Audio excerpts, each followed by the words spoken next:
In 1881, the English inventor Samuel Rowbotham published a 430-page book titled Zetetic Astronomy, Earth Not a Globe.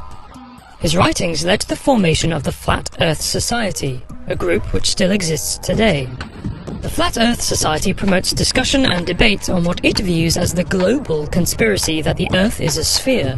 It asserts that sensory observation prevails over scientific theory, and according to their vice president Michael Wilmore, through logical deduction and empirical data, we maintain that the Earth is flat.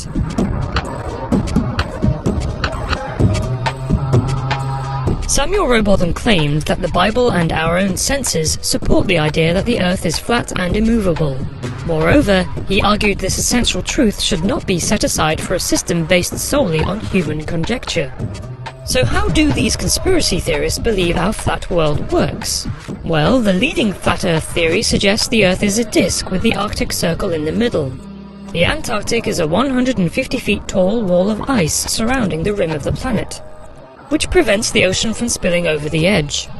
The Earth's day and night cycle is explained by the sun and moon moving in circles above the plane of the Earth.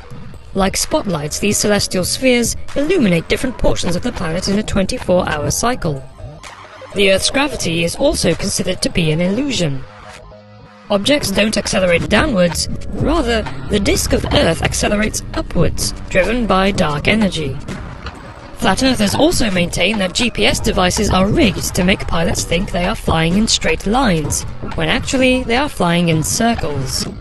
Many ordinary people felt that the Flat Earth argument had been quashed once and for all by US and Soviet exploration into space in the 1960s. The satellite pictures they produced clearly show the Earth as a spherical object rotating in space, like all the other planets in our solar system. Astronauts who ventured into space also testified to this, and even saw for themselves firsthand the extent of the globe. They orbited it several times. However, believers in a flat Earth argue that the space race was a hoax, and that NASA and other government agencies are hiding the truth. They deem satellite photos of a spherical Earth to be faked. And just like 20% of Americans, they argue the entire space program was fabricated. Prior to space exploration, the most forceful argument for claiming the Earth is spherical was a lunar eclipse. The geometry of a lunar eclipse has been understood since ancient Greece. When a full moon occurs in the plane of the Earth's orbit, the moon slowly moves through the Earth's shadow. Every time that shadow is seen, its edge is round, and the only solid object which projects a round shadow is a sphere. Other arguments for a spherical Earth include the way ships appear on the horizon. They rise as if submerged under the water. You see the top of the mast before the hull. On a flat Earth, a boat would just look like a small dot, which gets bigger as it approaches.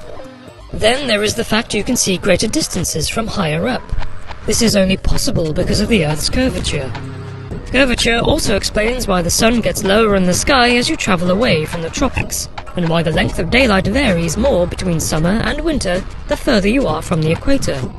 The idea of a spherical Earth first appeared in Greece in the 6th century BC, through the philosopher Pythagoras. Before this, most historians agree that ancient societies thought of the world as being a flat object. Christopher Columbus is often attributed with disproving the prevailing belief in a flat Earth when he sailed west. However, this is a popular misconception. Indeed, the oldest surviving globe, the Erdapfel, designed by the German Martin Behaim, dates back to 1492, before Columbus's return from the Americas. However, despite this, membership of the Flat Earth Society continues to grow each year, and there are many who continue to maintain that the Earth is flat. The Society remains dedicated to promoting Rowbotham's ideas and trying to convince skeptics.